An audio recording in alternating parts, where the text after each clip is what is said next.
আনিস আলমগীরকে গ্রেপ্তার, স্বৈরাচারী আমলে সাংবাদিক দমন পীড়নের স্মৃতি উস্কে দেয়। সুনির্দিষ্ট অভিযোগ ছাড়াই সাংবাদিক আনিস আলমগীরকে ডিবি কার্যালয়ে ডেকে নিয়ে আটকে রেখে পরদিন সন্ত্রাসবিরোধী আইনে মামলা দায়ের ও গ্রেপ্তার দেখানোর ঘটনায় তীব্র নিন্দা জানিয়েছে সম্পাদক পরিষদ। সম্পাদক পরিষদের সভাপতি নুরুল কবির ও সাধারণ সম্পাদক দেওয়ান হানিফ মাহমুদ আজ সোমবার এক বিবৃতিতে এ নিন্দা জানান। বিবৃতিতে সংবাদপত্রের সম্পাদকদের এই সংগঠন বলেছে, এ ধরনের আচরণ অতীতের স্বৈরাচারী শাসনামলে সাংবাদিকদের প্রতি রাষ্ট্রীয় দমন পীড়নের স্মৃতি উস্কে দেয়। গতকাল রোববার সন্ধ্যার পর সাংবাদিক আনিস আলমগীরকে রাজধানীর মিন্টো রোডের ডিবি কার্যালয়ে নেওয়া হয়।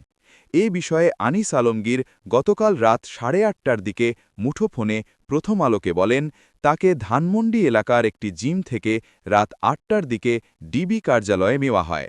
তাকে বলা হয় ডিবি প্রধান তার সঙ্গে কথা বলবেন। আজ বেলা 3:40 দিকে ডিবি প্রধান মোহাম্মদ শফিকুল ইসলাম বলেন, সন্ত্রাসবিরোধী আইনে করা একটি মামলায় সাংবাদিক আনিস আলমগীরকে গ্রেপ্তার করা হয়েছে। পরে জানা যায়, জুলাই রেভলিউশনারি অ্যালায়েন্স নামের একটি সংগঠনের কেন্দ্রীয় সংগঠক আরিয়ান আহমেদ গতকাল রাত 2টার দিকে রাজধানীর উত্তরা পশ্চিম থানায় সন্ত্রাসবিরোধী আইনে এ মামলা করেন। মামলায় সাংবাদিক আনিস আলমগীর, অভিনেত্রী মেহের আফরোজ শাওন সহ 5 জনকে আসামি করা হয়েছে। সম্পাদক পরিষদের বিবৃতিতে বলা হয়, 14ই ডিসেম্বর কোনো সুনির্দিষ্ট অভিযোগ ছাড়াই সাংবাদিক আনিস আলমগীরকে ডিবি কার্যালয়ে ডেকে নেওয়া হয়। তাকে সেখানে আটকে রেখে পরদিন তার বিরুদ্ধে সন্ত্রাসবিরোধী আইনে মামলা করা হয় এবং গ্রেপ্তার দেখানো হয়।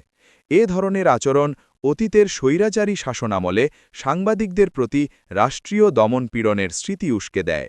এ ধরনের চর্চা তারা অতীতেও আওয়ামী লীগ সরকারের সময়েও দেখেছে। সেই সময় সাংবাদিকদের বিরুদ্ধে মিথ্যা মামলা, হয়রানি ও নির্বিচার গ্রেপ্তার ছিল নিয়মিত ঘটনা।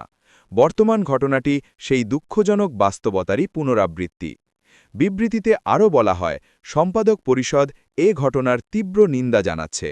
একই সঙ্গে পরিষদ স্পষ্টভাবে বলতে চায়, কোনো সাংবাদিকের বিরুদ্ধে যদি সুনির্দিষ্ট অভিযোগ থাকে তবে তা অবশ্যই প্রচলিত আইন ও ন্যায় বিচারসম্মত প্রক্রিয়ার মাধ্যমে নিষ্পত্তি করতে হবে।